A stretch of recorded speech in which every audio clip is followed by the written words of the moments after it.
no soy partidario de la visión de Ibai, de otros 55, así que comenzamos con esta charla, porque hemos querido darle ese título de charla, puesto que todos los intervinientes cobrarán protagonismo. Yo me retiraré, moderaré mínimamente, que muchos de los aquí presentes ya estáis algo agotados de verme.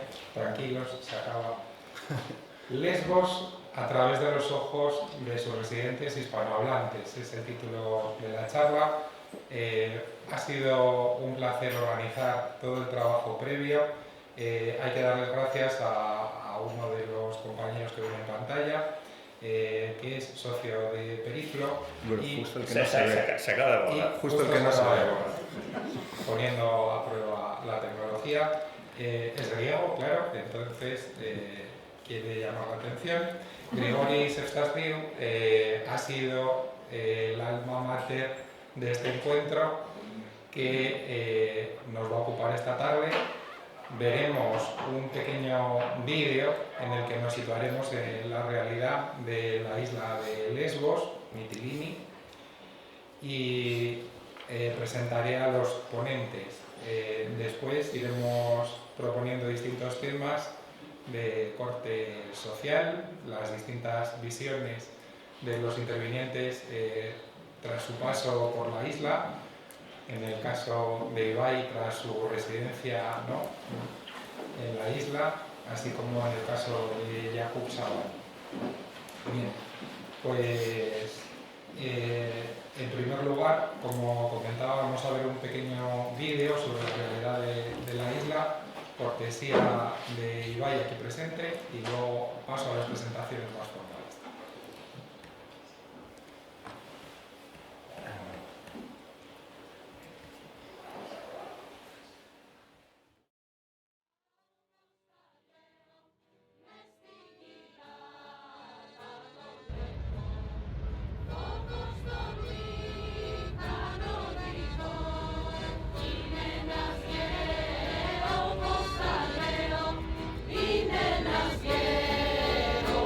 Thank you.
Ψεύτικος είναι ο ντουνιάς και ψεύτικη ζωή μας.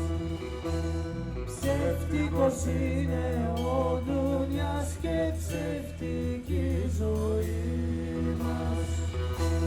Αφού στη μαύρη γης θα μπει μια μέρα το κορμί μας.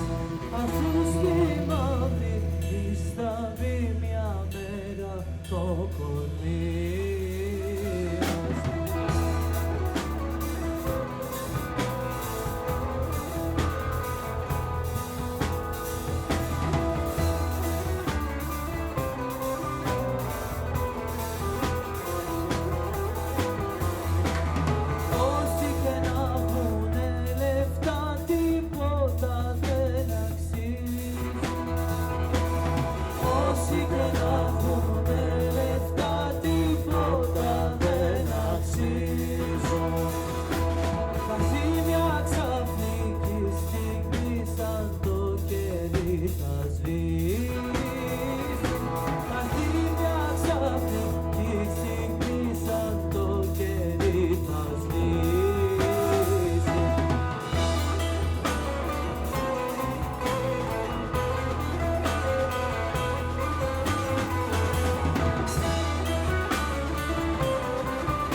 Bueno, pues en primer lugar, muchísimas gracias Ibai por este vídeo, este primer acercamiento a la realidad de la isla de Lesbos, que nuestros ponentes fueron descubriendo según el orden de llegada de la siguiente manera. En primer lugar, Joaquín O'Ryan, que está conectado vía telemática, antes de instalarse en Mitilene, había vivido en otros puntos de la geografía griega y reside allí desde 2017. Tiene un pequeño taller de serigrafía donde da cursos para el colectivo LGTBI, grupos feministas, mujeres migrantes, y desde 2018 forma parte del coro intercultural de adultos Cantalalún, que creo que es una de las piezas la que escuchábamos en el fondo en la primera parte del vídeo. Tras la llegada de Joaquín, el caso de Jakub Sabani, que es hispanohablante, porque alguien preguntaba antes por allí si toda la charla iba a ser en castellano. Jakub llega a Lesbos, trabaja, ahora nos contará su experiencia coordinando un proyecto del que nos hablará también Fermín Saporiak, y su caso es muy particular. Prefiero que sea él quien hable de su propia trayectoria. Fermín, aquí a mi derecha, maestro jubilado, ha estado 3 veces en Mitilene, pasó allí el confinamiento y dice que sabe algo de griego, que muy poco, que no, pero nada, miente mal como todos los profesores. Vivió allí entonces una temporada muy convulsa y esa visión del confinamiento a través de los ojos de Fermín será muy interesante, como no lo será menos en el caso de Ibai, que es un reconocido periodista y que tras vivir en varios puntos se muda a Mitilene con su pareja, y cada uno nos va a dar, por tanto, una visión muy diferente. La visión de un artista, la visión de un refugiado, la visión de un maestro jubilado, la visión de un periodista. Y el título de la charla es Lesbos a través de los ojos de los hispanohablantes, de manera que ahí arrancamos. ¿Cómo se vive Lesbos siendo hispanohablante? ¿Qué impacta al que llega a la isla? ¿Qué es lo más impactante al llegar? Y comenzamos por los que están en línea, Joaquín en primer lugar, luego nuestro socio Grigoris, y vamos dando. Hola, muy buenas tardes. ¿Me escuchan? Sí. Si quieres puedes dejar, no se puede dejar tu micrófono abierto porque es como que le hablo al silencio, ¿no? Ah, ok. Vale, No sé si se acopla. ¿Nos oyes bien ahora? Yo sí, ¿se acopla? No parece. ¿No? Te han respondido que sí, que se oye. Sí, es interesante porque, claro, yo llegué a Lesbos ya hablando griego, entonces no fue mi primera impresión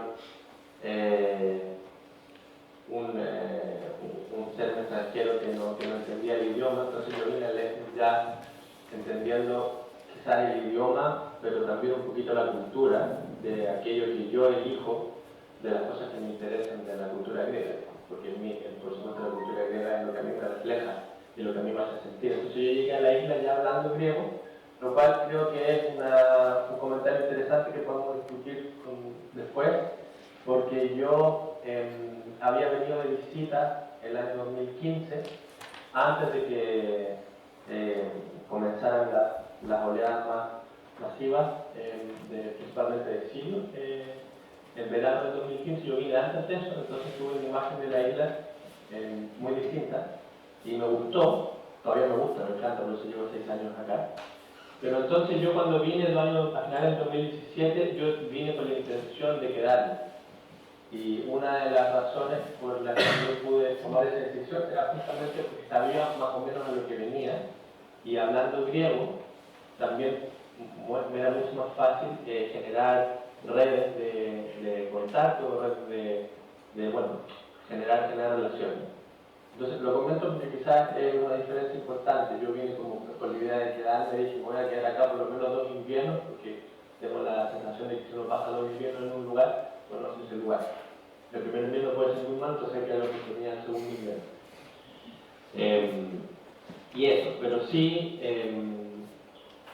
como para terminar el comentario, creo que es un lugar donde las lenguas se unen, nos unen y nos separan, digámoslo así.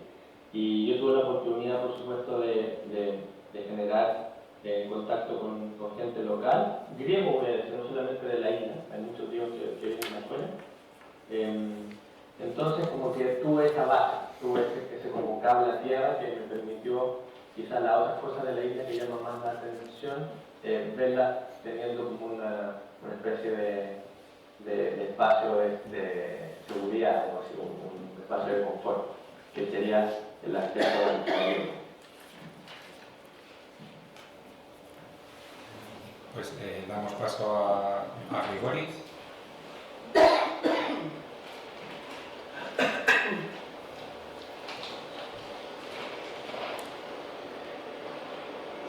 A ver, yo no sería el segundo. Pero bueno. Vale. Yo entonces, bueno, yo para Joaquín cuando vine a Lesbos ya hablaba gallego. No sería ese el obstáculo. Además, yo vine invitado, es decir, sí tenía ganas de volver a Grecia después de un tiempo en la península, pero si no fuera por una invitación que recibí por un colectivo que entonces representaba un bar que se llama Café Pi, para unirme al proyecto y trabajar, no me habría acercado. Entonces, en mi caso, más allá de la lengua, fue la propia gente la que me hizo instalarme y tomar esa decisión. Ya había estado, porque hice mi carrera en Tilini, desde el 2001 hasta el 2006, y la segunda vez, después de 10 años, fue relativamente sencillo, ¿no? Me gustó notarme, me encontré con gente que ya había conocido, ¿no? Teníamos conocidos, ¿no? Y conocí también a personas nuevas, como las propias personas del Café Pi. Yo pillé Tilini en el apogeo de lo que se llama crisis migratoria, porque en marzo de 2016 se firmó el acuerdo entre Turquía y la Unión Europea para que la gente que cruzase la frontera se quedase en el primer país de entrada. Eso hizo que el campo de Moria, que el campo de Moria quemado, empezó a llenarse y llenarse y llenarse. Y fue cuando también la comunidad local empezó a protestar y a quejarse, ¿no? De la situación que se veía venir. Recuerdo que llevaba apenas una semana o dos cuando pillé la primera concentración violenta, por así decirlo. Unas compañeras que padecieron una agresión de parte de una gente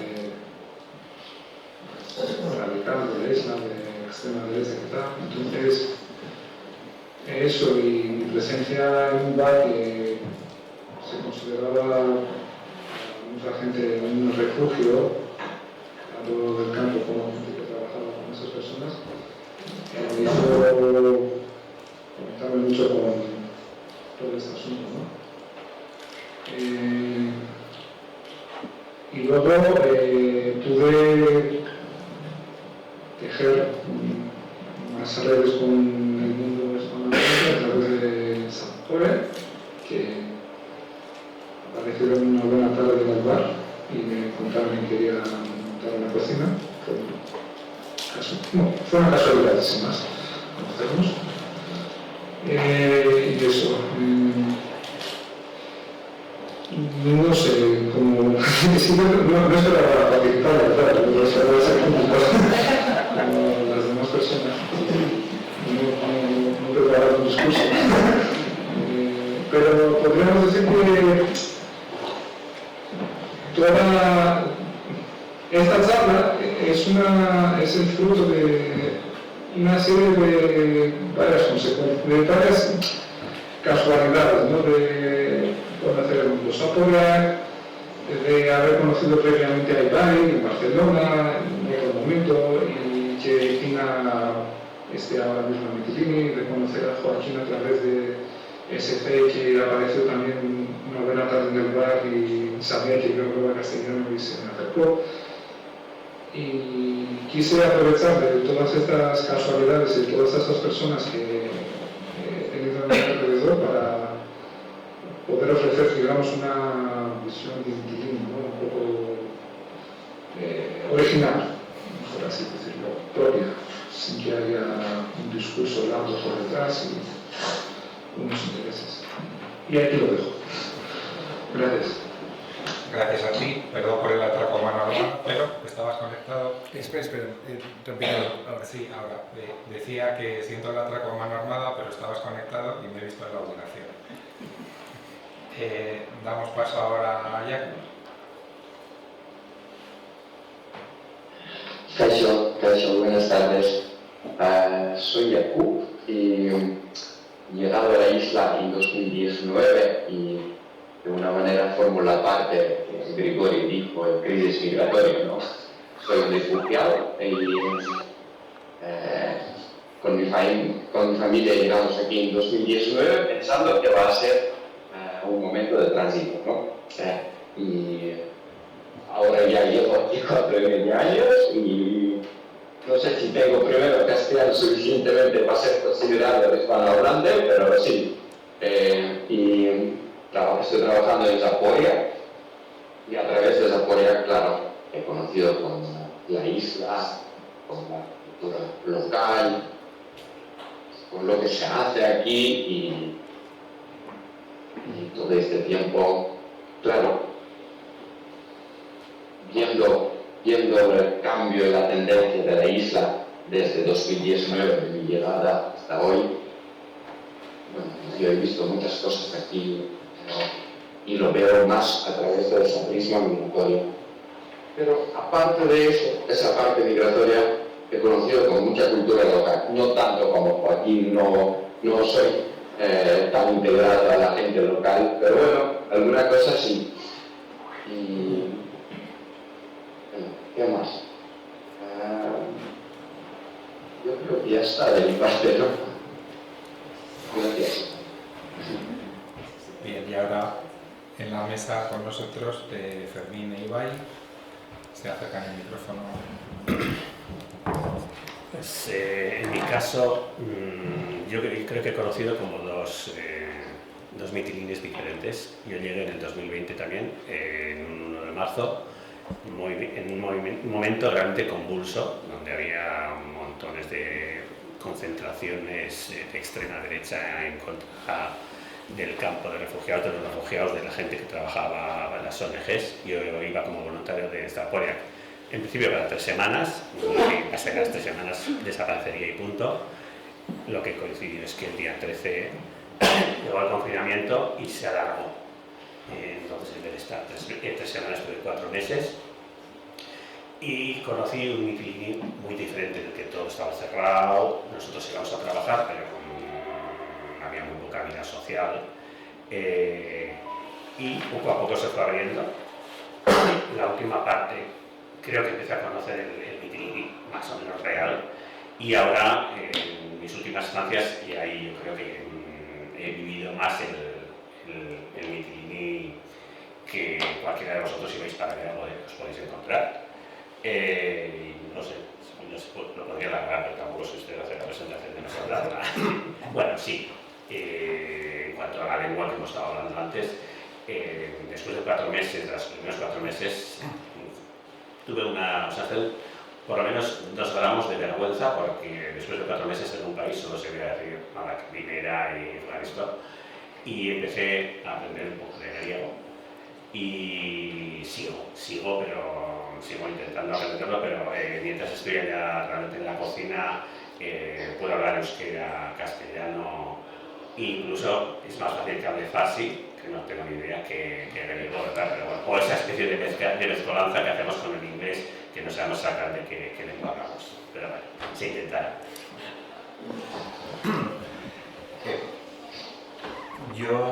Bueno, muchas gracias Periplo por organizar esta charla. Ευχαριστούμε σε όλους και όλες.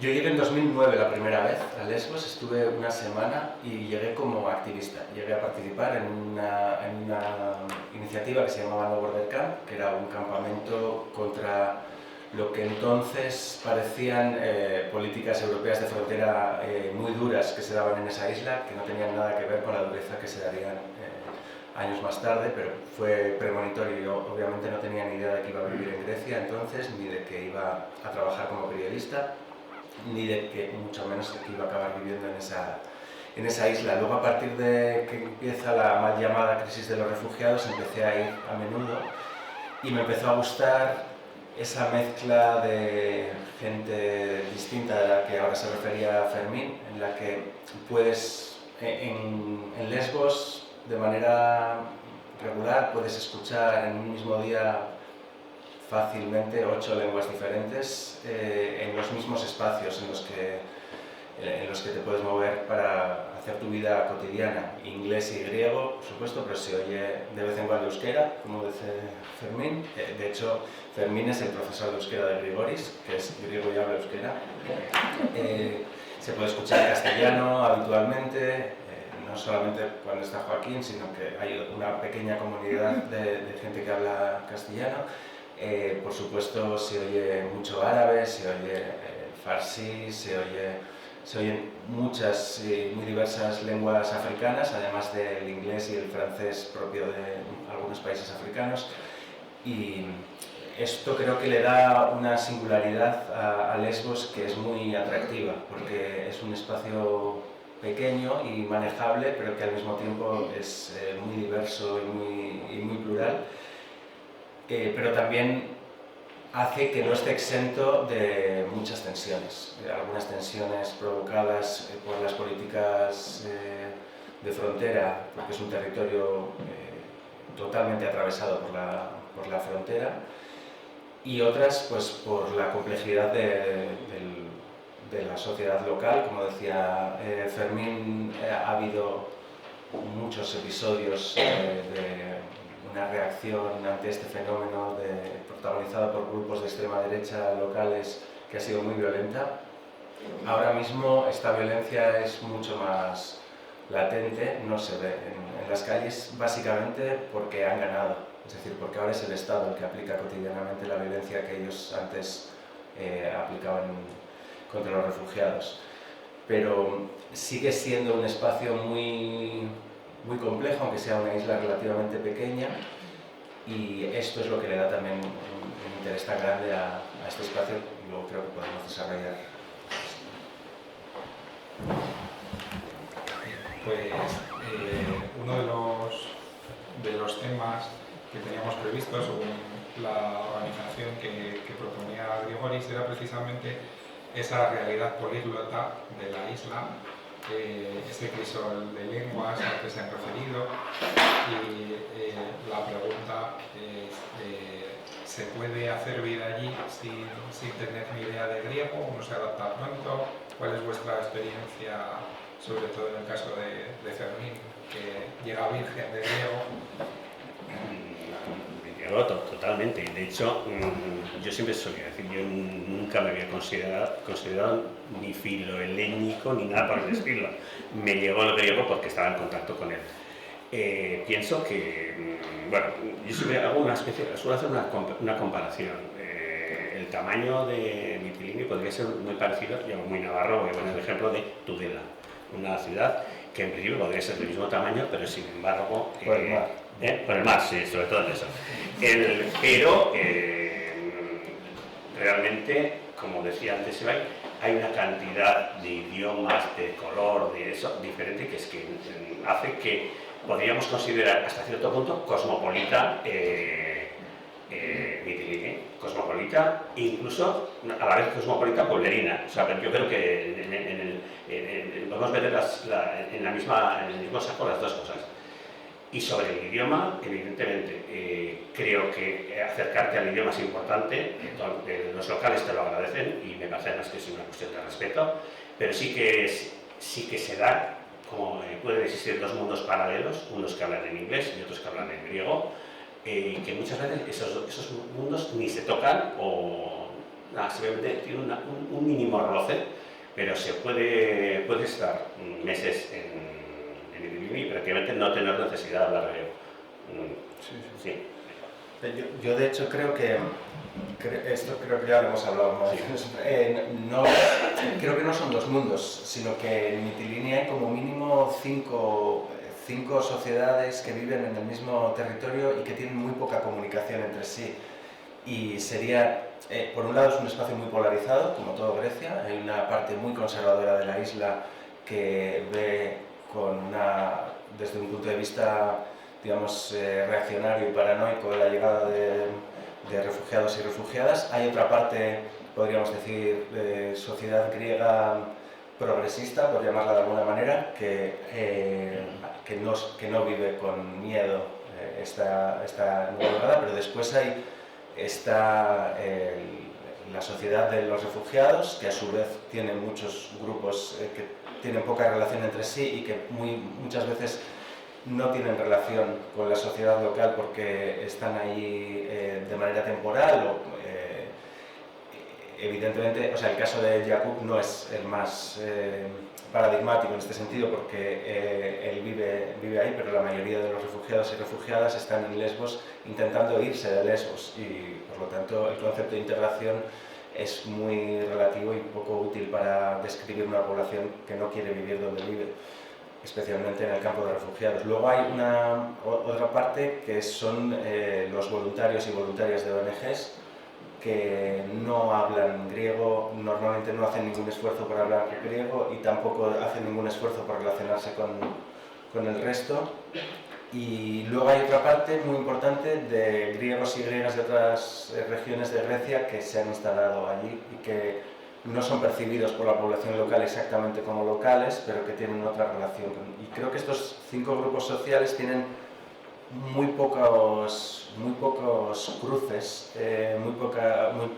hay figuras que están en varios de estos colectivos, ¿no? Digamos, como Grigoris, por ejemplo, que hace de puente entre varias de estas realidades, pero respondiendo a la pregunta, ¿se puede vivir en Lesbos sin hablar griego? Perfectamente, y se puede vivir ahí sin tener ni siquiera una noción de lo que pasa más allá de esos círculos que son relativamente estancos, excepto si tienes hijos o hijas, porque las escuelas son uno de los lugares comunes donde es imposible vivir de espaldas unos a otros, o excepto si eres un refugiado o una refugiada y necesitas, ya sea porque no te han respondido afirmativamente a la solicitud de asilo o por lo contrario, porque te han respondido y has decidido quedarte en la isla, entonces sí que necesitas necesariamente relacionarte un poco más, pero si no, hay mucha gente que vive sin saber ni decir buenos días en griego. No se trabaja desde las distintas ONGs en enseñar la lengua, se tiende más a enseñar el inglés a los refugiados o para la comunicación básica, lo que funciona más es el inglés. Yo creo que sí, mucho más. Sí, bueno, los que estáis por Sí, allá sí, por también, supuesto. pero bueno, está claro que... Mira, Jakub. Jakub, Sí. sí. Jakub va a me responder. espera, sí. Sí, pues yo, mira, de mi propia experiencia con el tema de griego aquí, tengo que admitir que me siento vergonzoso por no haber estudiado griego, pero la vida aquí se va perfectamente sin griego. Yo me sitúo con inglés muy bien. Es una pena que estaba aquí tanto tiempo y no lo he estudiado, pero la vida he aprendido algunas palabras, sí, y me sitúo bien con inglés. Y eso también sorprende que una grande cantidad de las personas locales que hablan inglés suficientemente bien para poder explicarse y poder entenderte. Claro, con el mundo de refugiados, como Lesbos y Grecia en general, en teoría de muchas personas siempre ha sido un país de tránsito, no hay tantas ONGs y no hay tantos proyectos que están poniendo esfuerzos a enseñar el idioma griego, pero no el idioma inglés, que es más común, digamos, en otros países de su ruta, y también alemán, como es normalmente es, digamos, un destino de mayoría de las personas. Pues Alemania hay muchas ONGs que se dedican a enseñar alemán, pero también existen ONGs que enseñan griego. Claro, pero con inglés está perfecto. Joaquín había levantado la mano.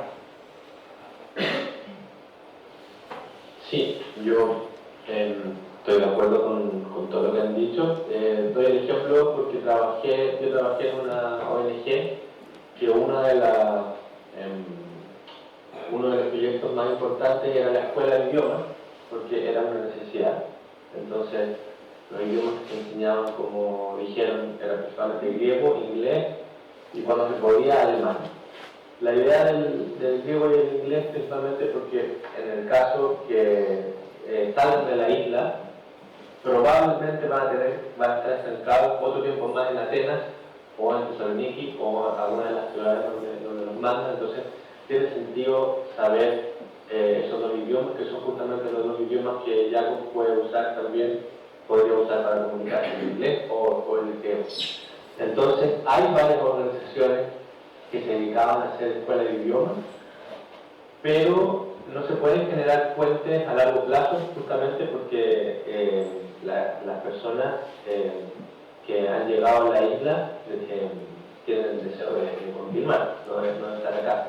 Entonces, por ejemplo, las clases que se daban, donde yo trabajaba en el Electro Solidarity, exclusivamente, especialmente en la escuela de Musaid, estaban diseñadas para que en 1 o 2 meses pudiera tener así como un paso rápido para desenvolverse con el cotidiano.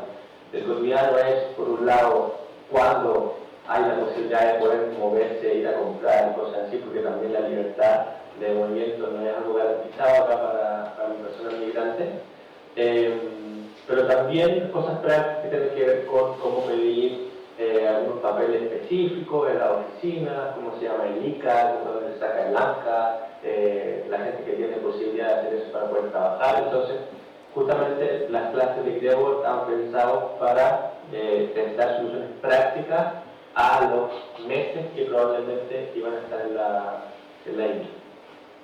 Eso como un ejemplo. Yo creo que incluso hay un elemento que para el mundo del refugiado, yo no soy refugiado y tampoco es una valoración totalmente personal, pero yo creo que cuando llegan la idea es que en unos pocos meses se van a salir de allá. Después se frustran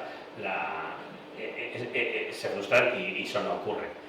Y entonces muchas veces se sienten como que están presos dentro de la isla y entonces lo que quieren hacer es dejar Grecia lo antes posible para llegar en la mayor parte de los casos puede ser Alemania, con lo cual la gente tiene realmente mucho más interés en aprender alemán que aprender griego. Pues, incluso yo pienso que algunos de ellos llegan a pensar que Grecia, el griego y todo es algo que prácticamente les está oprimiendo, que no les deja seguir adelante.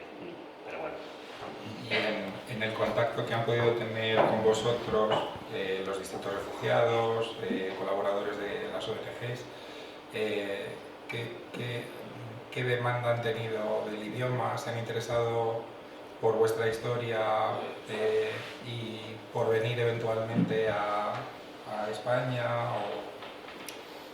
Bueno, en cuanto a establecer relaciones, sobre todo se establecen relaciones personales cuando llevas una temporada allá y conoces a gente, solo que somos realistas y precisamente España no es el mejor país para atraer a refugiados, sería uno de los peores países para conseguir asilo y teniendo en cuenta que en este momento en el campo casi la mitad de la población es afgana, entonces los afganos prácticamente, yo diría que el 100% quieren ir a Alemania, donde además tienen la posibilidad legal de pedir asilo, cosa que no ocurre en otros países.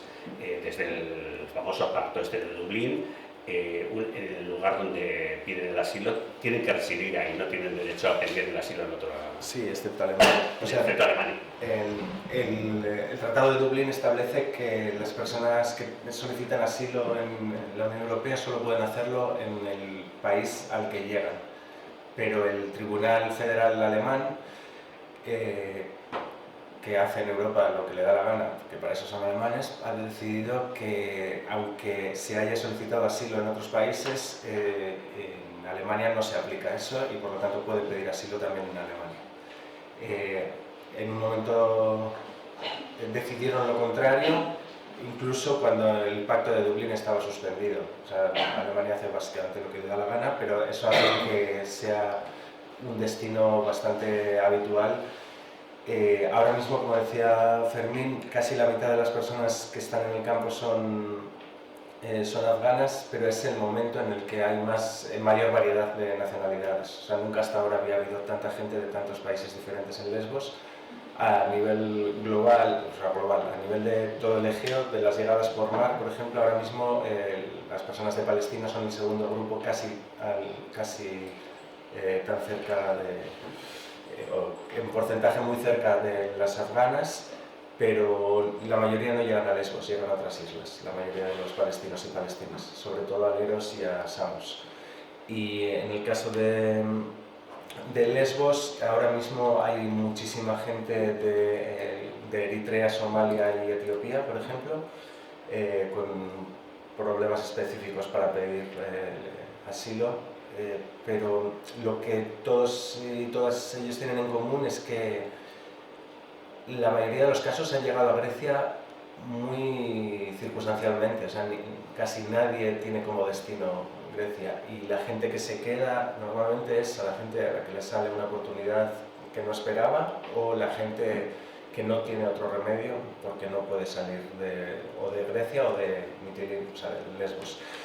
Y la relación con lo local y con lo idiomático, etcétera, depende mucho de las circunstancias, de estas circunstancias últimas. O sea, normalmente la gente aprende griego cuando no le queda más remedio. Y en el caso de los voluntarios y voluntarias, yo creo que prácticamente nunca.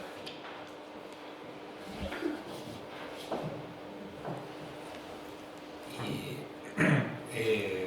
uno de los temas que salen siempre en el café antes de que te incorporaras, estaban hablando los compañeros sobre la gastronomía, lo turco, lo griego, ese encuentro y ese desencuentro constante, ¿cómo lo vivís como personas que han pasado por allí? Hablando de gastronomía, creo que Grigoris tendría que... Sí, por Grigoris, que es cocinero. Pues es bastante difícil definir lo que sería la gastronomía griega, y sobre todo en un punto de la geografía helena tan próximo a la costa turca. Lo que podríamos decir sobre Lesbos, sobre todo en cuanto a la gastronomía de su capital, es que... Grigoris, perdona, hay ruido, tienes mucho ruido de fondo. No sé. Sí, es una candeposi. Os enseño un poco lo que se está ocurriendo. Tina está preparando uno de sus libros. ¿Lo veis? Sí, la vemos.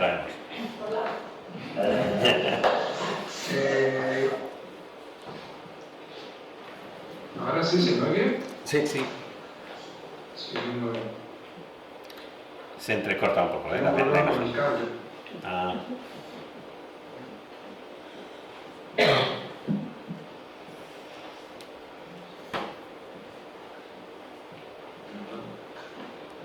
Ahora sí, ¿no? Sí. Bien. Está claro que no podemos encontrar diferencias importantes entre lo que es la gastronomía turca y la gastronomía griega. Puede ser que la gastronomía turca, desde mi punto de vista, que soy ignorante totalmente, no, y eso puede que sorprenda, pero puede que no lleve tantas especias. ¿No? Yo diría que la gastronomía turca es más pura en cuanto a la utilización de los ingredientes. De las pocas recetas que he visto. Son dos localidades, para decir algo, es que no sé cómo se puede describir este lugar. Han tenido como muchos trayectos de muchas poblaciones a lo largo de muchos años, que cada una ha dejado su huella, ¿no? En cuanto a la es decir, para poner un ejemplo muy clásico, la famosa moussaka griega, ¿no? Es un plato que en todos los restaurantes griegos en la península se tiene que vender, sí o sí. Y no es una receta griega, porque no existía la bechamel. Es una receta que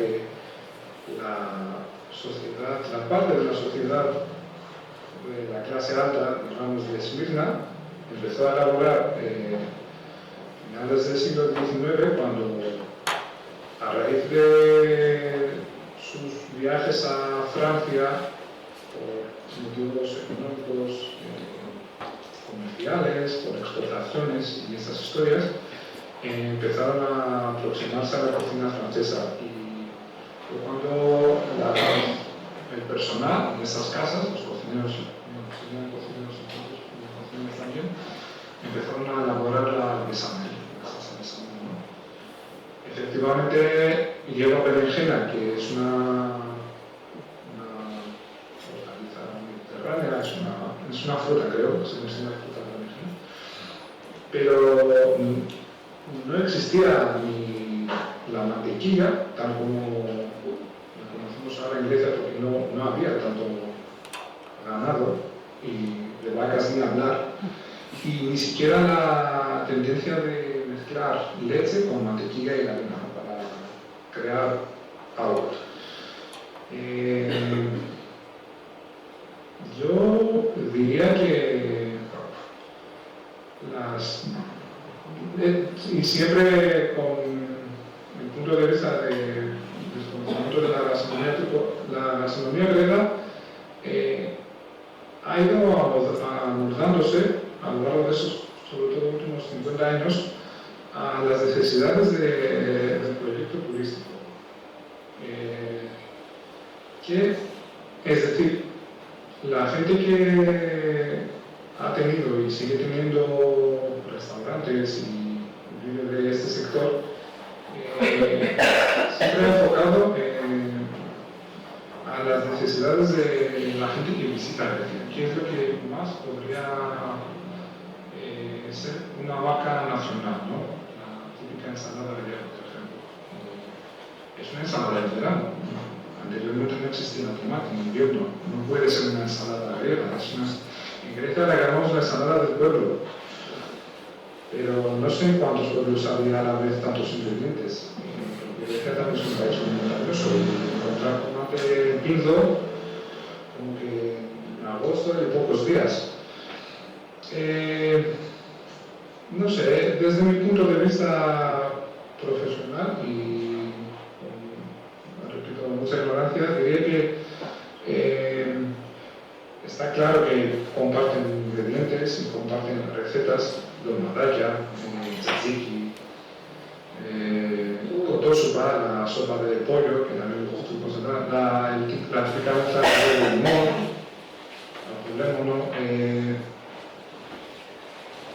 pero y efectivamente el pasado común, el Imperio Otomano, pero yo veo que hay también cosillas que se han ido incorporando por necesidades comerciales, ¿vale?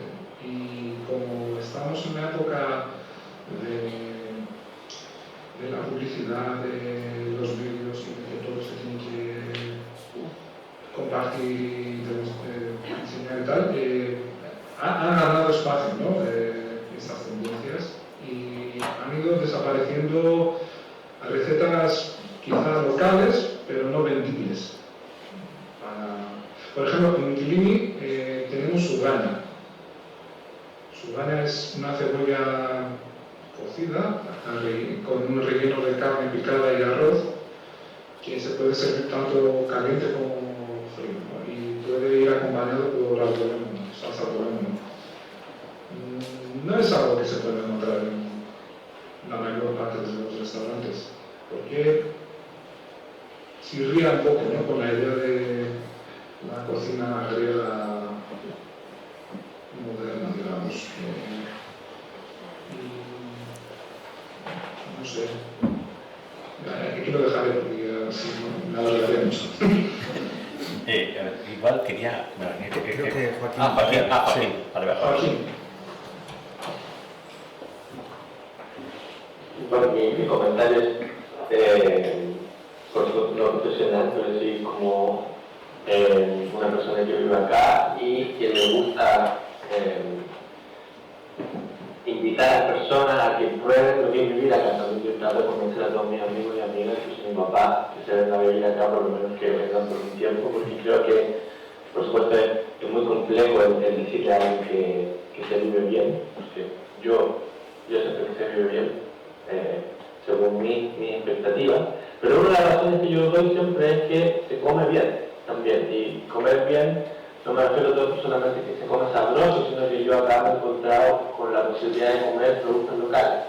Para aquellos que comemos animales, pues tenemos todo tipo de productos, productos lácteos, hay yogurts locales, hay queso, distintos tipos de queso local, se hace feta, creo que es una de las únicas o las pocas islas donde se hace feta, como de denominación de origen. Hay, por supuesto, acceso a productos del mar, frescos, y cuando digo fresco, claro, la gente sabe identificar por favor los frescos, entonces muchos de los lugares intentan timarte con eso, y se nota.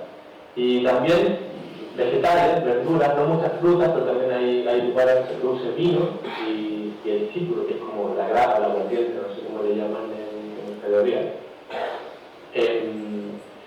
Porque antiguamente, igual me puede corregir Grigori, esta isla, que ahora su producción principal es el aceite, es uno de los lugares en Europa que tiene mayor densidad de olivos por kilómetro cuadrado. Antiguamente, mucho antes, se producía vino acá.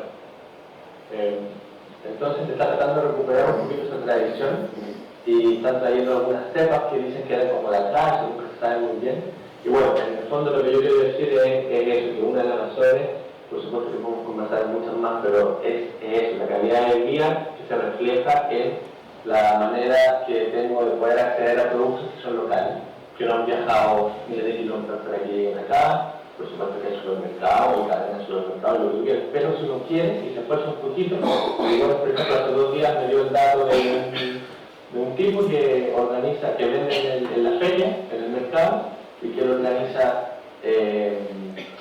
no sé si son cestas, Gregorio, o son bolsas, pero da lo mismo, uno puede encargarle, después de la lista que te da, tengo estos y estos productos, uno puede pedir, y después pues, lo puede consumir toda la semana. Entonces, una de las razones para mí también de poder motivar a la gente a venir es eso. Se come bien, se come fresco, se come relativamente barato para otros lugares de Europa. Sí, a ver, simplemente yo me voy a ir un poco por la tangente, aprovechando la comida, la gastronomía de Lesbos o la gastronomía de la zona, no solo de Lesbos. Y yo siempre suelo comentar con Jakub, incluso con Grigori más de una vez, es sobre que, claro, desde nuestro punto de vista, desde aquí, cuando llegamos allá, la comida que podemos comer en Lesbos o que podemos comer en Ayvalik, en Turquía, es muy parecida. Los tipos de queso que se hacen, las típicas salsas son muy parecidas. Pero sí que me parece que esto lleva a que, aparte de que evidentemente se les van cambiando los nombres, esa especie de negación histórica que hay sobre toda la herencia otomana, y eso es evidente en Mitilini. Mitilini, la mezquita está cayéndose, a cachos está abandonada, o los baños turcos, o todo lo que tenga que ver un poco con esa herencia otomana se rechaza. Y la última anécdota era Ana, que es mi profesora de griego, me comentaba cómo ha habido un intento de cambio del nombre al campo de refugiados. El campo de refugiados toda la vida ha sido Karatepe, que es turco, y ahora han intentado llamarle Mavrobuni, que es exactamente la traducción. Ella dice, pero bueno, si siempre ha sido Karatepe, ¿qué pasa? ¿Que no han estado nunca los otomanos aquí o qué? Bueno, entonces hay una especie de negación ante todo lo que pueda parecer turco. No sé, a mí por ejemplo me sorprende, y bueno, pues miro nuestro país y realmente pienso que muchas veces nosotros hacemos algo por el estilo, pero bueno. Yo iba a comentar lo mismo. La gastronomía es uno de los ejemplos donde se ve esa relación no resuelta entre el pasado otomano y las actuales Turquía y Grecia. Turquía es un país que ha celebrado, o sea, es un estado que ha celebrado hace semanas su primer siglo de vida. Es un estado que todavía está descubriendo qué quiere ser de mayor y sobre todo cómo resolver la complejidad nacional que tiene. Y lo está resolviendo desde hace 100 años a base de genocidios, básicamente, del armenio, otros, o sea, la cuestión kurda, la relación con la comunidad griega, los programas que hubo allí. Pero Grecia, a su vez, es un país que tiene 200 años como Estado, la Grecia moderna, pero que no ha resuelto tampoco su relación con su pasado otomano y que tampoco ha resuelto, a su vez, la compleja relación con las minorías que existían en lo que ahora es Grecia, con los arbanites, con la población eslava, con la población turca o musulmana, etc. Y en eso, paradójicamente, aunque sean dos vecinos que se llevan mal, entre comillas, tienen muchas similitudes. Lo que pasa es que Turquía es muchísimo más grande y es un estado muchísimo más por hacer y por lo tanto más violento con su propio pueblo, sus propios pueblos, pero Grecia también tiene un largo pasado de negación de su pluralidad interna, y creo que Mytilene es precisamente uno de los lugares donde se ve claramente. O sea, en Mytilene es imposible encontrar nada que ponga en valor el pasado común otomano, y la prueba de ello es que incluso la población que viene del otro lado, es decir, que la población de refugiados y refugiadas de hace 100 años, no tienen tampoco un reconocimiento por parte de las instituciones y por parte de la isla como deberían. Una de las estatuas que ha salido en el vídeo antes se llama La Madre de Asia Menor, y es precisamente un homenaje a las familias que hace 100 años escapaban de una matanza a través de los puertos que se utilizan hoy en día y llegaban a las mismas playas a las que llegan hoy en día los refugiados y las refugiadas. Y esa estatua fue erigida por medio de una colecta popular. No ha habido ninguna institución todavía que haya reconocido lo que pasó a esa gente hace 100 años, y no estamos hablando de un porcentaje pequeño. Como mínimo el 50% de la isla es de origen refugiado. Hay muchos pueblos de la isla que tienen el nombre del pueblo que está enfrente, como en Esquidoñés, por ejemplo, significa literalmente Nueva Ayvalık, porque Ayvalık significa membrillo en turco.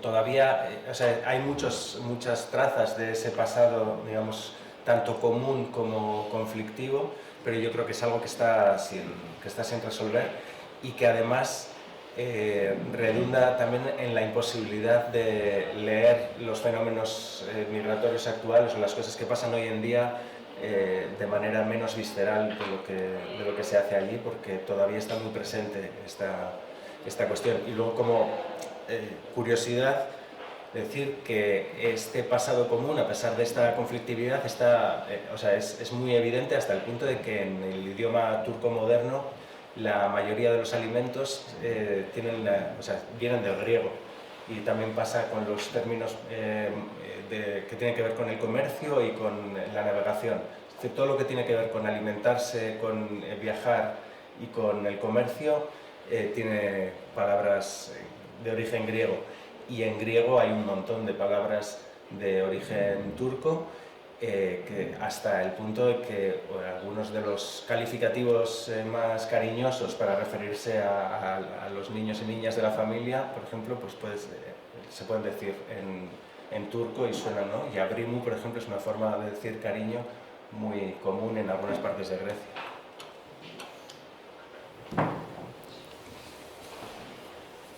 ¿Qué dice Grecia? Yo lo que me gustaba añadir a la parte de gastronomía local, yo siendo una persona de Asia Central, acabando en la isla, no conocía nada, aparte de la cocina. La cocina, algunos platos han sido muy parecidos a lo que yo solía comer antes en Turquía y en mi país de origen. Y algunos platos tenían nombres iguales y plato igual, claro. Y eso, yo creo que esa parte ha sido muy gracioso porque, estando en un lugar que no conoces, te ha dado ese pequeño sentir de que de que llevas todavía algo, no sé, bien conocido y lo encuentras en un sitio que nunca pensabas de encontrarlo. Y son muchas cosas, muchos platos. No sé, Gregoria dijo de la parte de menos especias. Puede ser, la verdad que sí, puede ser que en la cocina turca tal vez no lleva tanta especia, pero tampoco puedo decir yo como me gusta especias que la cocina griega lleva mucho. Bueno, así es, pero sí que se come muy bien en la isla y bastante más, ¿verdad? Que en otras partes.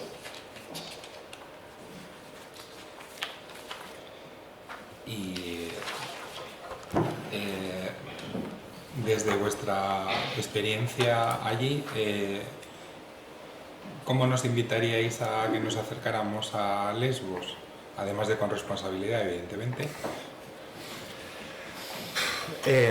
Yo tengo una enorme contradicción con esto, porque por un lado me apetece que toda la gente a la que quiero venga a visitarme, y por otro lado lo que más me gusta de Lesbos es que hay muy poco turismo, y no animaría a nadie a que venga, no animaría a nadie a que haga turismo a Grecia, porque bueno, o sea, yo he escapado de la masificación turística de Barcelona. Después me ha pasado en el barrio en el que vivía en Atenas, que ahora es básicamente desde nuestro balcón tenemos unas magníficas vistas a Airbnb y a apartamentos turísticos, y por lo tanto diría que vengáis, pero solo quienes estáis en esta mesa, y sobre todo que no le digáis a nadie lo bonito que es Mytilene para no convertirla en turística. Yo, igual es que yo tengo que decir que yo me encuentro en mi sitio, realmente estoy encantado de estar allá, y además es que es una ciudad fácil, recomendable, aunque evidentemente no tiene, la planificación urbanística es cero. Es Grecia. Es Grecia, sí, claro.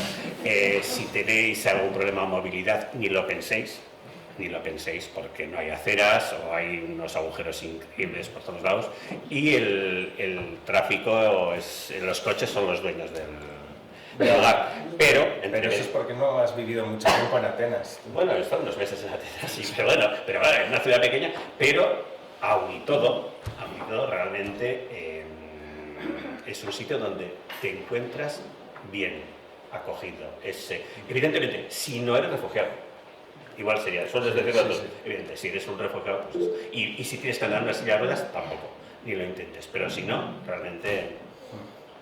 Pero no vayáis. No, que vaya, pero solo la gente que está aquí. Exacto. No más. Jakub, creo que... Jakub. Bueno, yo la verdad que de la isla, a mí me gustaría admitir que yo tenía las fases, ¿verdad?, de la isla, de mi presencia. Del primer día hasta el hoy yo vivía diferentes fases de lo que suponía para mí la isla. Desde el día primero, cuando yo pensaba que eso va a ser mi tránsito, entrar en una puerta, salir de otra puerta, convirtiendo en un lugar en donde yo tengo que estar 5 años, y hoy en día y tengo mucho cariño a la ciudad y a la isla, y llegado a conclusión y mía personal que la isla no tiene ninguna culpa de lo que está pasando aquí, con el tema del campo, con el tema de las personas refugiadas. La isla es maravillosa. Puede ofrecer, es maravilloso. Puede ofrecer algunas cosas que no pueden ofrecer en otras islas de Grecia, y sobre todo esa tranquilidad. Es lo que hablaba Ibai diciendo, que no hay tanto turismo, pero hay algunos sitios que nunca había visto en mi vida ese tipo de belleza. Y yo creo que merece la pena venir aquí, estar aquí un rato largo, porque hay muchos sitios que merece la pena ver y conocer. El Joaquín, que lleva ahí bastante tiempo. Esto de momento va en un 2-1, claramente. Sí, es complicado. Claro, yo acabo de exponer y dije que yo invitaba a mis amigos a la isla. pero justamente es una isla que es difícil para mucha gente. No me refiero solamente a las personas migrantes, sino que también, bueno, es una isla pequeña en relación a una ciudad grande. Tiene turismo, pero tiene un turismo local, también tiene un turismo religioso, que es súper interesante. Interesante, ¿por qué? Porque, claro, vienen con fechas específicas, cargados con expectativas muy específicas, entonces giran en torno a algunos rituales que, bueno, de un punto de vista más etnocéntrico, vale la pena ver, y las personas que vienen, por supuesto, también verlo y vivirlo. No es mi caso. Y una de las cosas que creo que es interesante también compartir es, claro, hay algunas playas bonitas, pero no son las playas que la gente espera de una postal, lo cual está bien. Seguramente la imagen que hay afuera de la isla de Lesbos, por supuesto que se escucha en el 2015 en una isla que es de los refugiados, esto no son mis palabras. Hay una señora alemana que había viajado en misiones por todo el mundo y me preguntó en Berlín si ella podía ir a Lesbos. Y dije, claro, ¿qué no va a poder ir? No, yo pensaba que era solo para refugiados. Como que no había nadie más. Claro, es una opinión, pero sí, si bien es una cosa extrema, pero sí hay un comentario donde, bueno, es una isla que el turismo, como se entiende, ese turismo voraz, no tiene mucho futuro acá todavía, porque claro, es un espacio que está en conflicto, está al borde, en la frontera, y eso se ve en la miseria que están forzadas muchas personas a vivir, eso también está ahí. Como dijo Ibai, no se ve mucho ahora porque ganaron, claro, entonces lograron que la gente esté lo más lejos que se pueda por ahora, porque van a estar más lejos aún de Mitilini. Sin embargo, se les cuelan por ahí, se siguen viendo gente caminando en las calles, por suerte, pero lo que quieren ellos es, con este nuevo campamento que se está construyendo en la mitad de la nada, lo único que tiene cerca ahí es el basurero municipal, sin acceso a ningún servicio público, sin acceso a escuelas o hospitales, porque está todo muy lejos, no tiene información pública. Ese lugar, no sé si leíste igual, le van a dar 15 millones de euros más para que se amplíe, ya, a pesar de que no han empezado. Bueno, mi comentario, a pesar de que me fui por las ramas, como decimos, es que para que te guste la isla, y esta por supuesto es mi opinión personal, hay que estar acá. Y para poder estar acá hay que saber transar con muchas cosas. Entonces, claro, es que uno puede transar con que viene a una isla griega, pero no es Santorini, en ese sentido, menos mal. Claro, uno va a encontrar playas de agua turquesa o arenas blancas, a pesar de que sí hay algunas, pero no le vamos a decir dónde.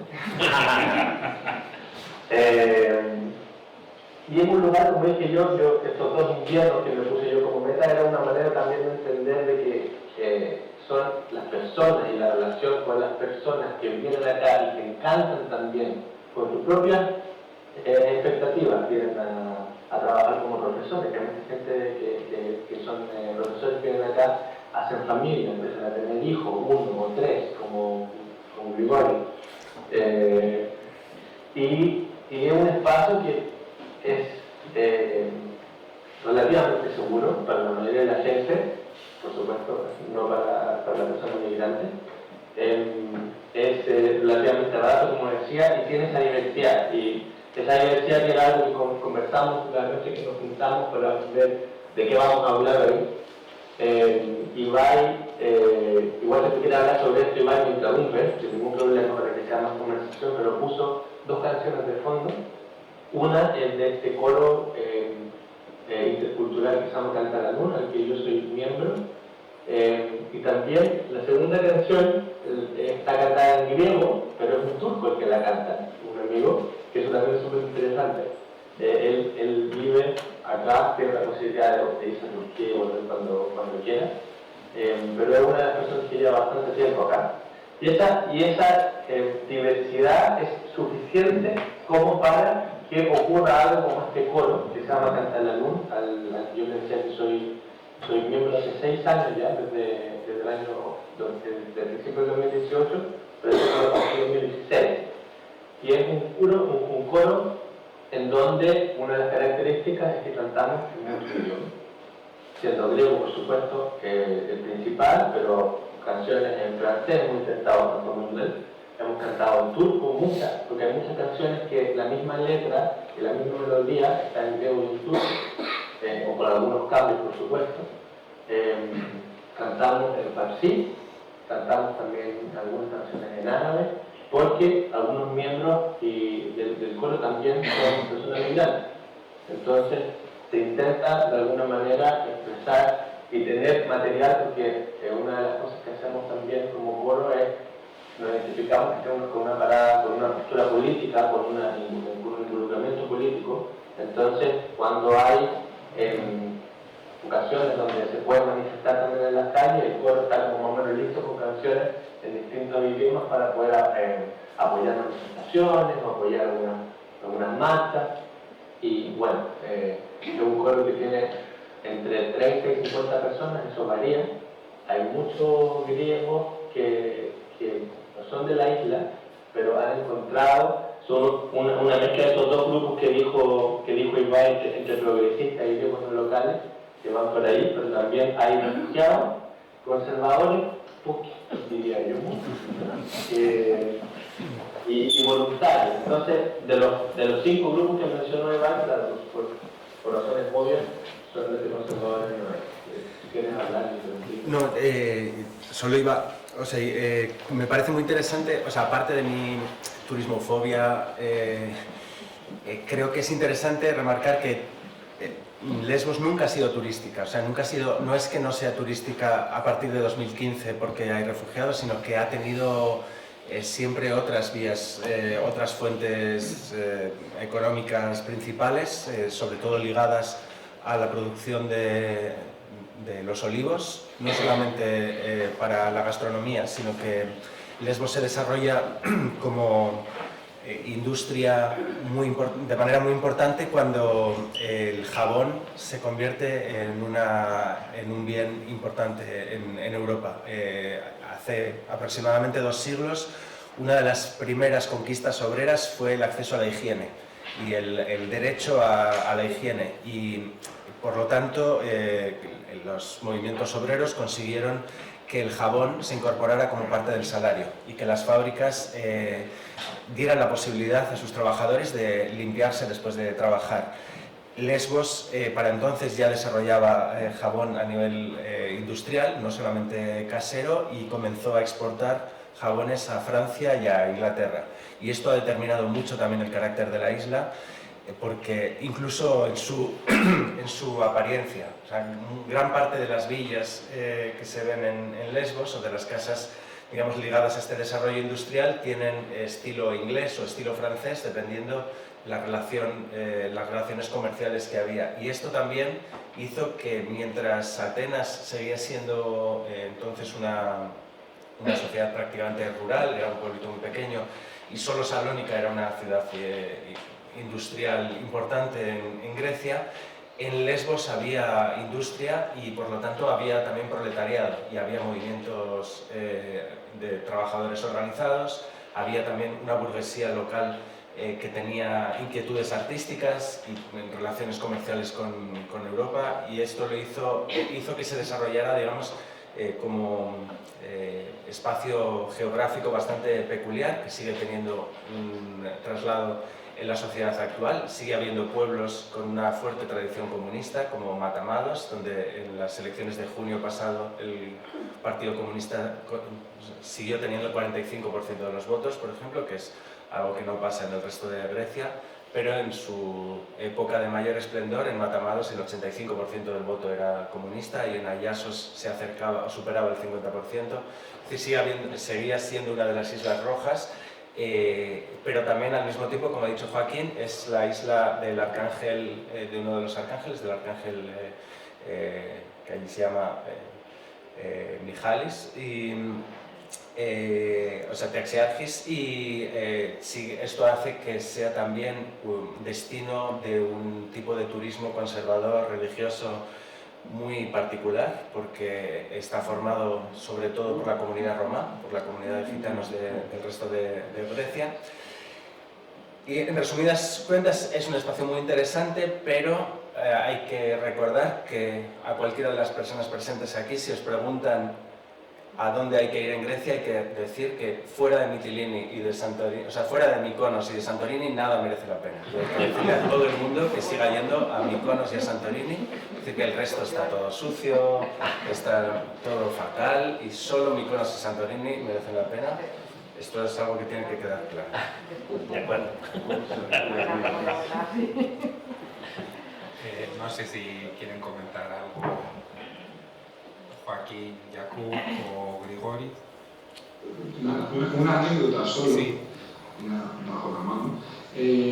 Cuando hablaba Joaquín, estábamos compartiendo con Desi una broma, y se trata de una playa, voy a decir su nombre pero que no se diga, se llama Frusos. La playa de Frusos es uno de los pocos sitios, quizá el único, que ha llegado a dar un problema de masificación turística. Este verano, este último verano, hubo presencia policial, porque es una playa, para haceros un poco la idea, se trata de una playa de arena, delante de un bosque alargado. No tiene mucho fondo, pero tiene suficiente sombra, ¿no? Y en un extremo hay un bar, una típica taberna de playa, una cantina. Esa playa fue descubierta, por así decirlo, en los 90 por grupos, llamamos los alternativos. Finales de los 90 se celebró una reunión de grupos anarquistas del resto del país, fuera de Atenas, sobre todo, gente que no participase en colectivos en Atenas o en Tesalónica, y se celebró en esa playa. Entonces empezó a coger algo de nombre y llegó a dar el problema este verano último, cuando la policía, después de haberse sido llamada por la gente local, intervino y empezó a echar a la gente. Luego hubo varios discursos y alguna discusión entre la gente que suele ir a Frusos, porque ha llegado el momento de empezar a frenar, ¿no?, a tanta gente, y sobre todo a la gente de Atenas, porque para nosotros los guiris son los atenienses. Nos queremos. Una cosita más que quería añadir a la anécdota de Frusos, que no hagáis nunca porque está maldita, es la presencia de los israelitas en Tromari. Es el otro fenómeno de invasión turística en la isla. Primero llegó uno hace unos 20 años, y como la población israelita suele confiar bastante en los nexos familiares, empezó a correr la voz entre gente familiar, y poquito a poco han empezado a invertir. Y eso significa comerse una parte del monte, levantar un chalet al Quinto Pino, luego levantar una carretera para conectar el chalet con la carretera principal, y poquito a poco ir transformando el paisaje. Muy poquito a poco. Pero está claro que si hay un lugar donde se ven grúas, camiones cargados de hormigón y tal, eso es Tromari. Y eso se debe a la invasión israelita de los últimos años. O sea que tenemos israelitas y uso. Israelitas y usuarios. Perdona, una cosita para que se entienda lo de la playa de Frusos, de por qué llegó la policía, que creo que en el contexto griego se entiende, pero no sé si aquí es porque la gente estaba acampando en la playa. O sea, porque en Grecia se acampa, se hace acampada libre en las playas. Sí, por eso lo de las obras. La sombra hace que se pueda acampar y pueda ser factible no pasar unos días, si no te quemaría el sol. Y en cuanto a lo que podríamos denominar como turismo de calidad, lo que estaría bien añadir es la llegada de un hotel de 5 estrellas en Tromari hace 3 años,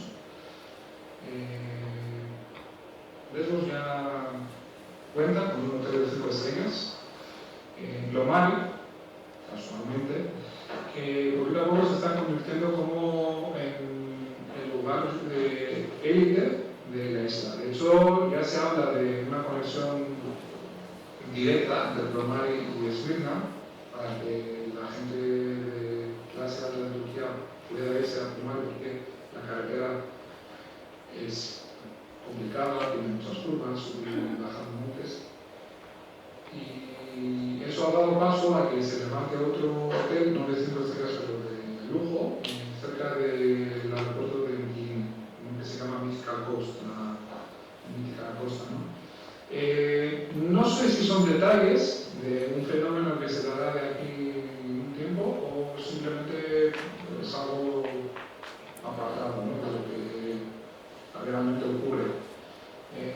Y también estoy de acuerdo con Iván en cuanto a la presencia de la comunidad romana en esta caminata hacia el monasterio de Taxiarquis, que es un espectáculo. Esos 2 o 3 días que dura todo el ritual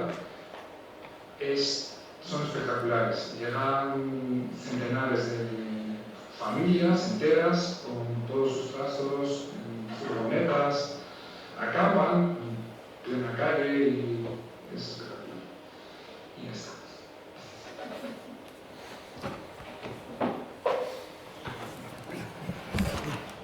Bueno, pues antes de pasar al turno de preguntas, a modo de cierre, para ilustrar un poco el encuentro de culturas del que se ha estado hablando, hace ya un tiempo, había gente que repite hoy con nosotros, recomendamos la lectura del cómic Aibalí de Salud, Asiente Ibai, que lo conoce. Está traducido al castellano desde hace 3 años, me parece a mí. Hablamos de él con motivo de la charla de Javier Alonso Aldama hace apenas un año. Pues es el turno del público. Tenemos oportunidad de reformular, discutir, de intentar convencer a Ibai de que lo vamos a hacer bien como turistas. Si tenéis alguna pregunta, este es el momento. Levantan por allí la mano, no sé cómo hacer. Yo creo. Sí. Me ha sorprendido un poco porque yo venía con el punto de vista justo más bien en los refugiados, en el campo de refugiados. Y bueno, por una parte me ha parecido que está muy bien ver que Lesbos es mucho más que eso, ¿no? Pero por otra parte sí que me he quedado un poco con la sensación de que me falta información de cómo funciona el campo de refugiados. Por ejemplo, ese comentario que habéis hecho de solicitan salir y luego reciben la posibilidad de salir o no. ¿En qué se basa para recibir eso y poder salir a Alemania? Que es otro dato que no conocía. Y bueno, ese aspecto, digamos, de la vida del mundo de los refugiados sí me ha quedado como pues, con ganas de saber un poco más, ¿no? Y también, si ha hablado de gastronomía, me gustaría preguntarle a Zaporeak cómo se monta su gastronomía y cómo funciona también. Pues por alusiones organizo yo ante la duda. Quizá la voz más autorizada para hablar de la organización del campo de refugiados, entiendo, será Jakub. No sé si, Jakub, si te apetece comentar algo. Desde el público preguntaba, no sé si se oía bien, que queda algo de curiosidad sobre el funcionamiento del campo de refugiados y de cómo es el procedimiento para pedir asilo y demás. No sé si te apetece comentar. La cosa que no había oído preguntar, no se escuchaba nada. ¿Me podríais preguntar otra vez? Sí, preguntar desde el público por el funcionamiento del campo de refugiados. Cómo es el procedimiento para pedir asilo y demás. Y luego la otra pregunta ha sido sobre Zaporeak, donde también te das por bueno, El campamento, en mi opinión, el que tenemos aquí ahora en la isla, no es un campamento, es más una zona de detención, porque depende de qué director hay, depende de qué normativa hay, deja de la gente salir un día o no lo pueden.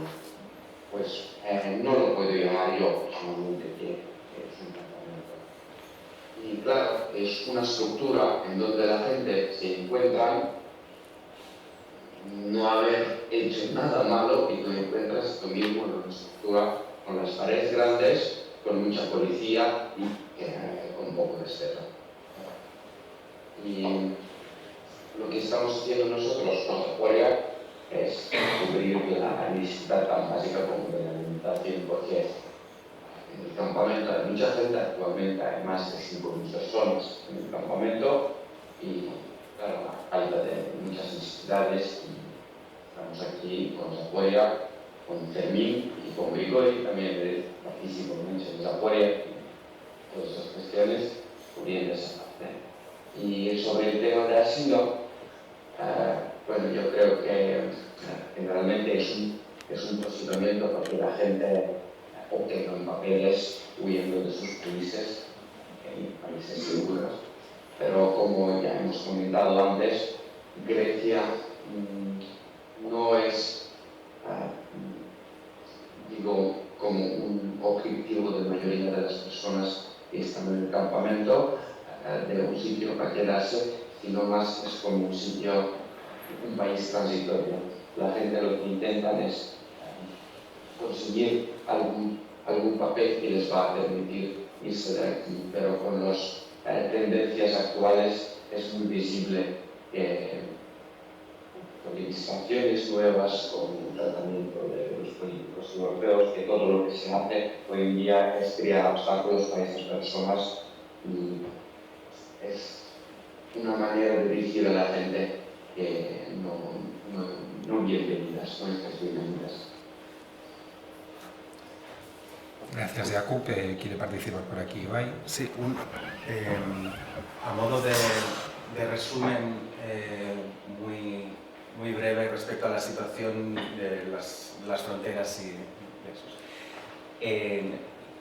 La llamada crisis de los refugiados, que es mal llamada porque los refugiados no tenían ninguna crisis, es una crisis de recepción de la Unión Europea, es conocida como el periodo 2015-2016. A partir de 2016 se firma el acuerdo entre la Unión Europea y Turquía. Bueno, en realidad no se firma, es un apretón de manos porque el pacto de la Unión Europea y Turquía no tiene base legal, no es ningún tratado internacional, no tiene ninguna normativa concreta, es solamente un acuerdo de palabra y por lo tanto no recurrible ante el Tribunal Europeo de los Derechos Humanos, pero que sí que tiene efectos muy concretos. Uno de ellos es la militarización del mar.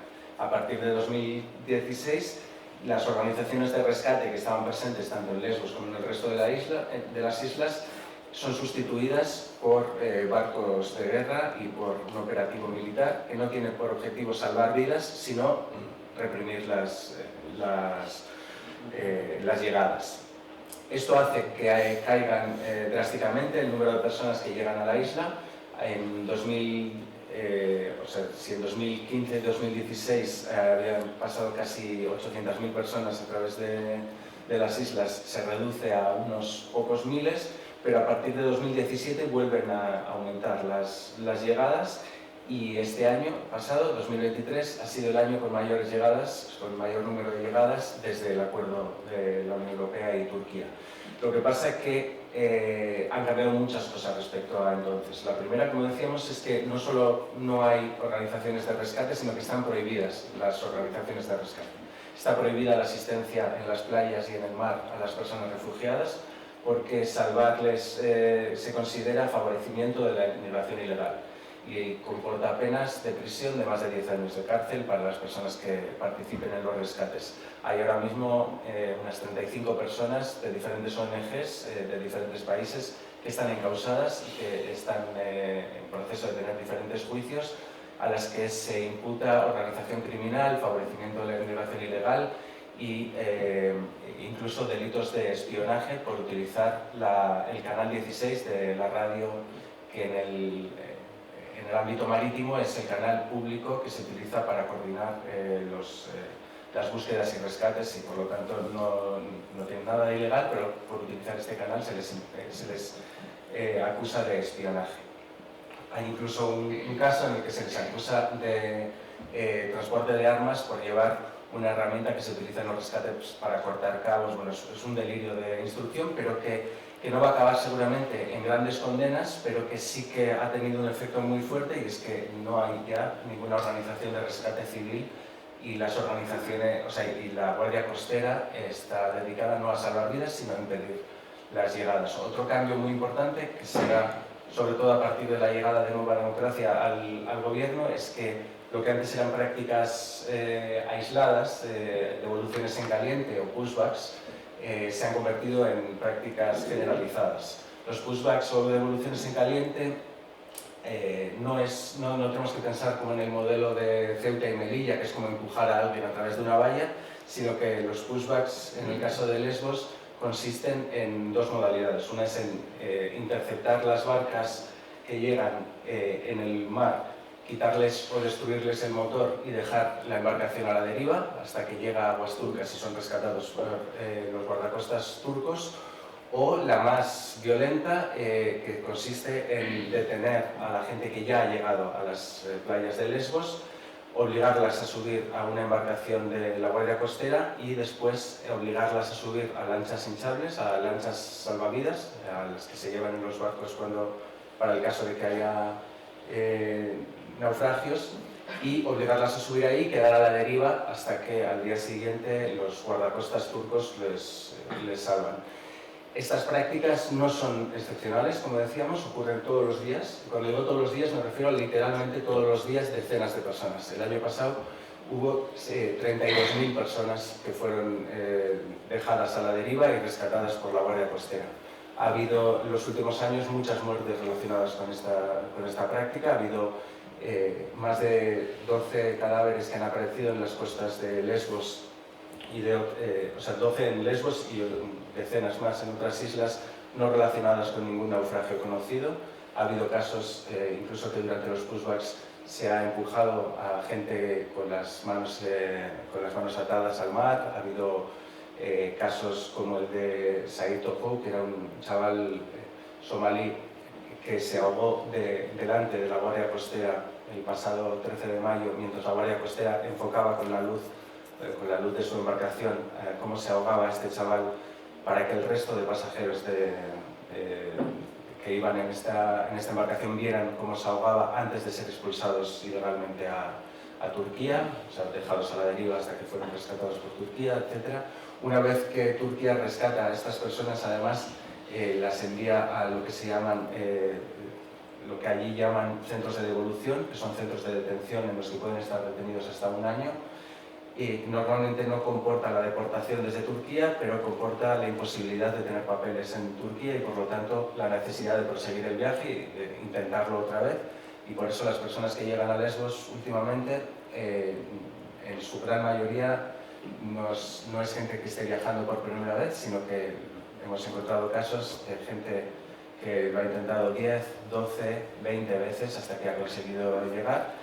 Conocemos el caso de una mujer afgana que llegó la 38ª vez, es decir, lo intentó 37 veces hasta que consiguió la 38 llegar. Esto no es lo habitual, pero 4 o 5 o incluso más sí que es la media. Y después otra cosa que ha cambiado mucho en los últimos años es que las condiciones en los campos de refugiados son muy diferentes a las de antes. En el caso de Moria, que era el campo de refugiados que se hizo mundialmente famoso por su insalubridad y por estar totalmente sobrepoblado, pues ya no se da, ya no hay gente viviendo en tiendas de campaña de plástico, pero ahora viven en un espacio totalmente opaco en el que no se sabe bien qué pasa o qué no pasa, excepto por sus testimonios. Los periodistas, por supuesto, no tenemos ningún tipo de acceso, no ha habido nadie que haya conseguido entrar, ningún medio internacional ha entrado en el campo de refugiados de Kara Tepe. Tampoco las ONGs tienen libertad para actuar dentro de esto.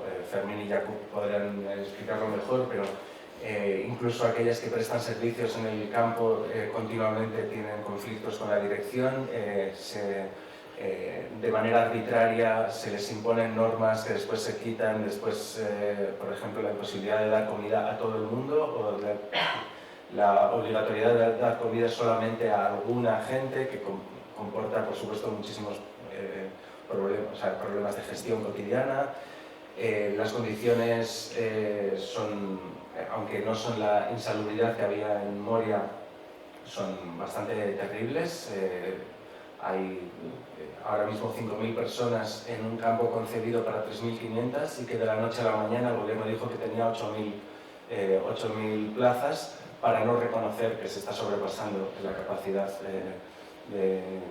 del campo, y están sujetas a la enorme arbitrariedad por la cual algunas personas tienen que esperar durante meses o incluso años hasta que su solicitud de asilo es revisada, mientras a otras se les da el asilo sin ni siquiera tener la entrevista, de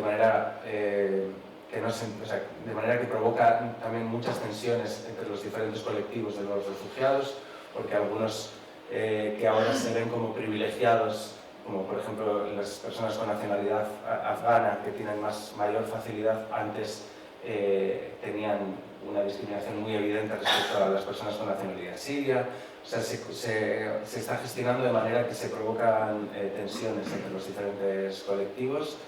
Y esto no es lo peor, sino que además se está construyendo otro campo de refugiados, que es el que decía antes Joaquín, que agravará las condiciones ya malas de Kara Tepe, añadiendo dos elementos que son muy preocupantes. Uno es que está concebido como un campo cerrado, es decir, como una prisión, que además, después del pacto migratorio que en la Unión Europea se ha alcanzado hace semanas, implica que no hay tiempo máximo de detención, es decir, las personas podrán ser detenidas de manera indefinida, incluyendo niños y niñas. No hay límite tampoco para la detención de niños y niñas.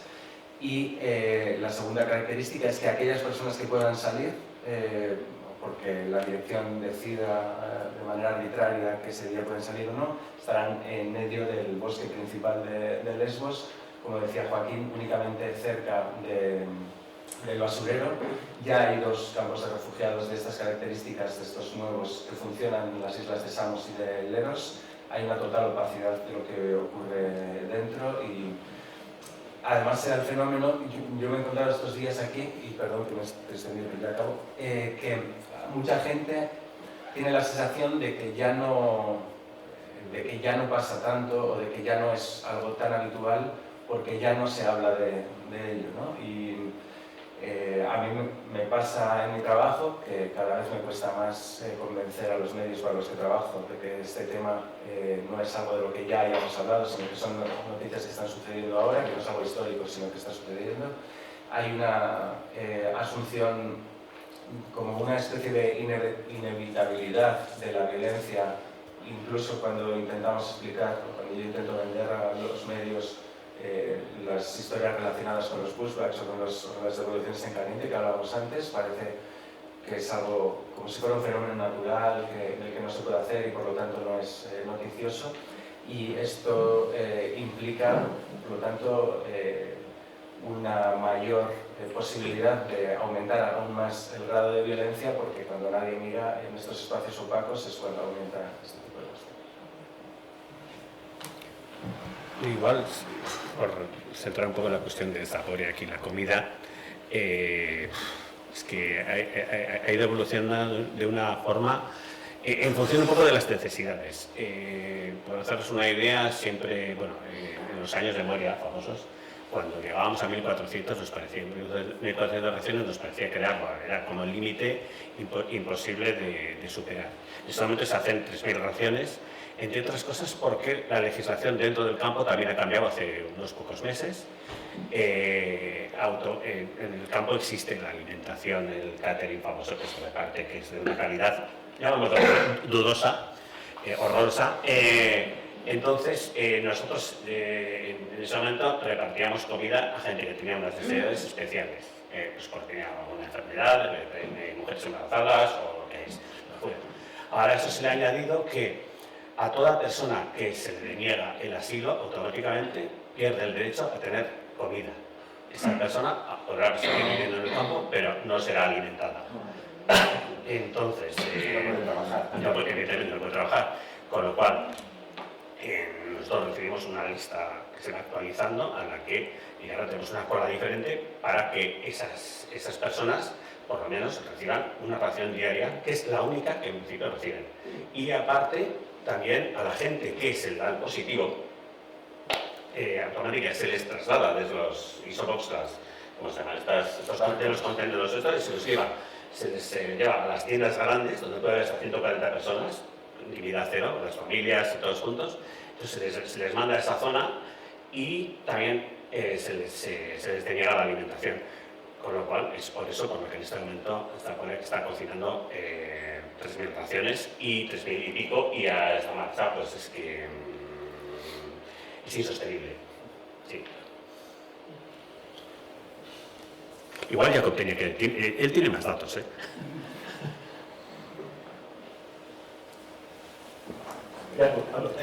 ¿Tienes el teléfono? El micro. El micro apagado. Sí, ya. Bueno, lo del campamento sí, hoy en día es terrible, la verdad. Y con Balacosa, con el tema campamento nuevo, con todas las tendencias, todo va peor.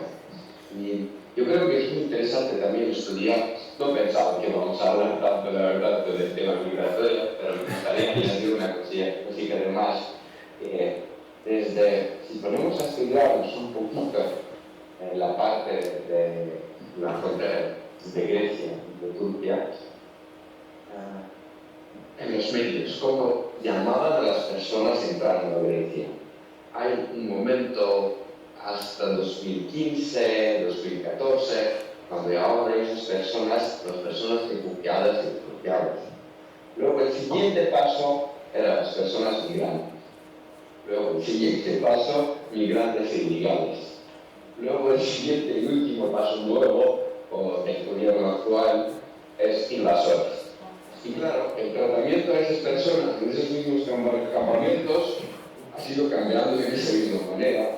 Que de un día cuando te llegaban de asilo o conseguías asilo, tenías por lo menos acceso a una cosa vital, el derecho a sobrevivencia, es la comida.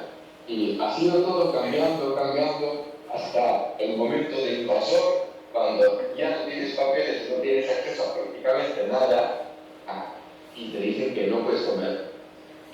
Y es la única cosa que tenías para mantener tu vida, es la comida.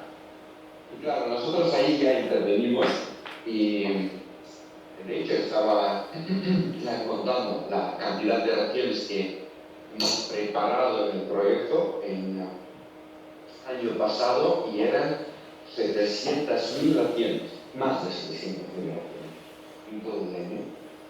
Y es un número de raciones altísimo, claro, pero a las personas más vulnerables en el momento. Y hay mucha más gente que lo necesita ayuda, pero por la falta de nuestras posibilidades, ¿no? Que no podemos hacer más.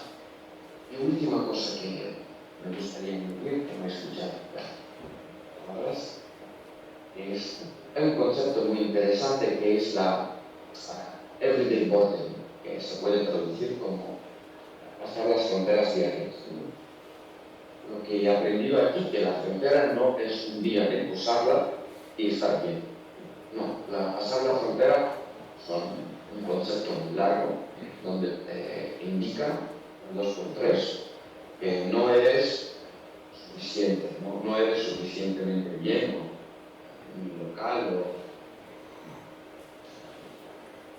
no sé, ha habido algunos casos, yo creo que muy importantes de la luz, los casos de personas turistas que han venido de otros países europeos, que estuvieron en las fronteras de tierra griega y que tenían los aspectos orientales, y los de la policía de Frontex, pensando que esas personas son personas refugiados cuando eran europeos, cuando personas que tenían papeles, han sido devueltos a Turquía ilegalmente. Y todo ese pack lo vivimos aquí nosotros, intentamos combatirlo, pero que no es muy importante decir que Isa no tiene culpa, Isa nos hablando de civil, pero Isa es muy bonita, merece la pena vivir, y como merece la pena venir a ayudar en el contexto migratorio, pero también ver estas ciudades bonitas y ambientales. No sé si hay alguna pregunta más. El caso es que, sintiéndolo mucho, quedan 10 minutos. Tendríamos tiempo para una pregunta breve o una pregunta normal con una extensión breve en la respuesta. Sí, hay que hablar mucho. Levanta alguien la mano tímidamente al fondo, a la derecha. No, la pregunta es breve, pero esto que has comentado de datos y personas, ¿en los últimos meses ha habido algún movimiento un poco diferente a cómo venía siendo? ¿O no hay ninguna diferencia? Es una tendencia normalmente en verano. Voy a repetir la pregunta primero. Sí. Lo digo porque ellos se ha estado en SOS, en Atenas, son refugiados, y desde ahí hemos recibido garantías de personas que venían de riesgo. Entonces no sé si había un movimiento extraordinario o no algo normal. Sí, preguntan. O sea, sí ha habido muchísimas más llegadas, pero no es una tendencia diferente a la que sucede años anteriores. Ha habido más cantidad porque ha habido más llegadas este año, pero siempre en verano hay más. Sobre todo tiene que ver con el buen estado de la mar y que es dentro de la peligrosidad de lo que implica el viaje, es relativamente más seguro viajar en verano y por lo tanto los meses de julio, no tanto julio, sino sobre todo agosto, septiembre y octubre, que es cuando o sea, en el Egeo hay un viento muy fuerte habitualmente y normalmente paran a partir de agosto más o menos. Y esos son los meses en los que hay menos viento y por lo tanto es más seguro. Y octubre fue el mes en el que llegaron más personas y por eso repercutió también en otros. Pero no es distinto o sea, los números son mayores, pero no es distinto a lo que ha pasado años anteriores. Y como curiosidad, a pesar del mal tiempo y a pesar de todo, estos días se está viendo muchísimas llegadas porque en Navidades también suele ser otro tipo de llegadas.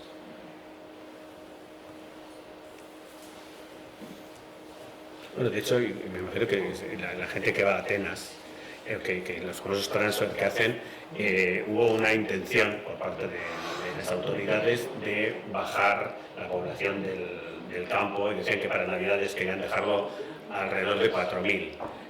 Imposible. Creo que este año han llegado unos 13.000 y pico personas a Lesbos y bueno, ha habido muchísimos días que había autobuses que van tanto a Tesalónica como a Atenas y me imagino que vosotros estaréis como a la casa o a un sitio de estos, ¿no? Y que está a tope, ¿no? También. Sí, pero es que el tema es que, como hasta ahora no hacían registros porque dejaban las expediciones entrar, no se conocía esto y desde que hacemos registros, pues eso, me das un poco el culo, porque además se está haciendo patente, estamos teniendo datos de cuánta gente, bueno, no de cuánta gente llega, porque no es lo que llega a nosotros. Claro. Pero estamos teniendo datos de quién accede a nosotros. Creo que Grigoris quería decir algo.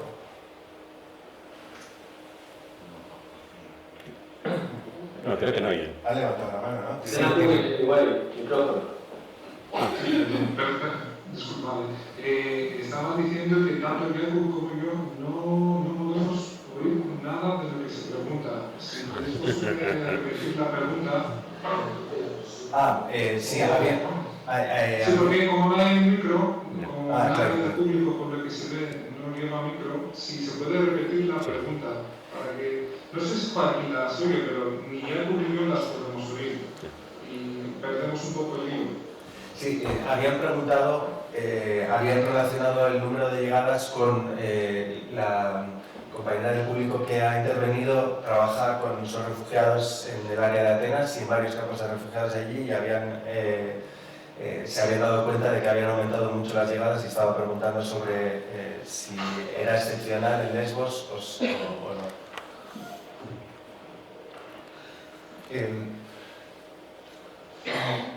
No sé si... Se ha quedado.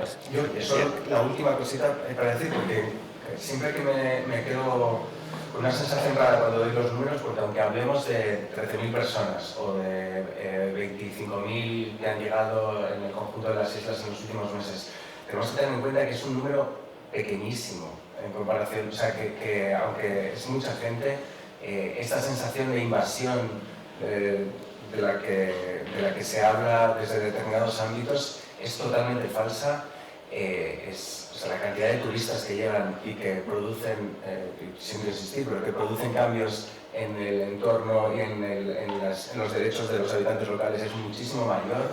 O sea, la cantidad de migraciones que hay entre países del sur a países del sur es muchísimo mayor.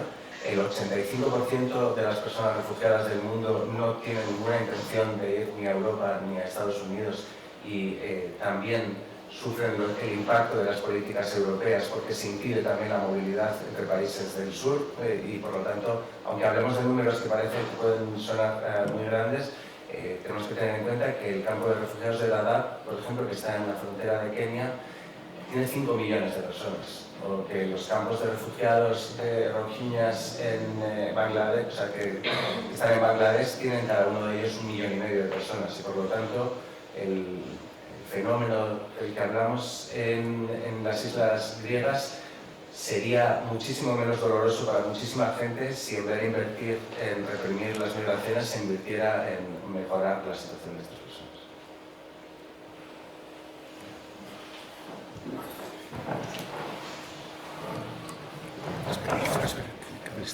Me acerco yo, no pasa nada. Teníamos al principio la preocupación de llegaremos a las 8:30, de verdad hay tanto que decir, todavía habría más. Y es una pena tener que cortar, siempre tengo la sensación de que vengo yo aquí como la madrastra. Quiero daros las gracias en nombre de la Asociación Sociocultural Filomena Periplo por vuestra asistencia. Tendréis de manera puntual el vídeo con esta charla, tendréis una pequeña reseña en nuestra web y si os parece bien me gustaría que diéramos un cálido aplauso a los ponentes.